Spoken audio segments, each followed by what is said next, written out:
10 বছৰীয়া প্ৰেমক সাক্ষী কৰি আফছানাই গ্ৰহণ কৰিলে হিন্দু ধৰ্ম। আফছানাৰ নতুন নাম হ'ল গুৰিয়া। স্কুলীয়া জীৱনৰ প্ৰেমৰ সম্পৰ্কই পালে নতুন ৰূপ।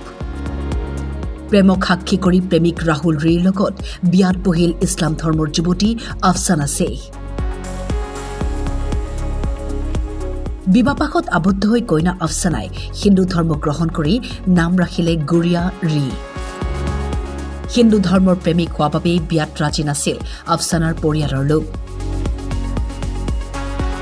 সেয়ে উপায়ন্তৰ হৈ সকলো বাধা নেওচি দুদিন পূৰ্বে প্ৰেমিক ৰাহুলৰ লগত গুচি আহিল আফছানা। প্ৰথমে সকলো ৰীতি নীতিৰে হিন্দু ধৰ্মক আঁকোৱালি তাৰ পিছত বিয়াত বহে দুয়োগৰাকী। সেয়ে কোৱা হয় প্ৰেমে নামানে কোনো জাতি ধৰ্ম, নামানে কোনো বাধা। এনেকৈয়ে ৰাহুল ৰীৰ লগত যুগ্ম জীৱনৰ আৰম্ভণি কৰিলে আফছানা শ্বেখে। আমরা স্কুল লাইফ থেকে আমরা দুজনে শুরু হয়েছে 10 বছর হয়েছে আমরা রিলেশন। তারপর আমি তার পইলা প্রথমবার ভাগাই আনছিলাম, তার বাদে তো আনার বাদে তার মা বাবা তারা নিশ্চয় থানাত গিয়া আমরা ছাড়াছাড়ি হয়েছে। তার বাদে ফিরছে আমরা মিল হয়েছি দুজনে। তার বাদে আবার বাদে আমরা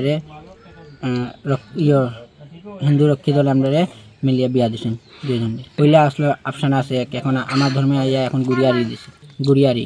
কালকে বিয়া হয়েছে, হিন্দু ধর্মতে বিয়া হয়েছে, তার বাদে আমার হিন্দু ধর্মতে আমার সাথে আইছে রাহুল রি। কারণ আমি স্কুল লাইফ থেকে একটা ছেলেরে ভালোবাসি, সে রিলেশনটা 10 বছর হয়েছে। তারপরে আমরা ভাগিয়া বিয়া করছি, গতকালকে আমরা বিয়া হয়েছে। আর আমি আজ থেকে হিন্দু, কাল থেকে হিন্দু। তোমার নাম কি দাস লাগে? আমার নাম আগে আফসানা শেখ আছে, এখন কি দাইছো নাম? এখন গুড়িয়ারি।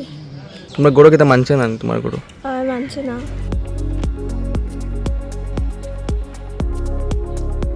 শিলচৰৰ পৰা ইয়াছিন মজুমদাৰৰ ৰিপৰ্ট, টাইম 8।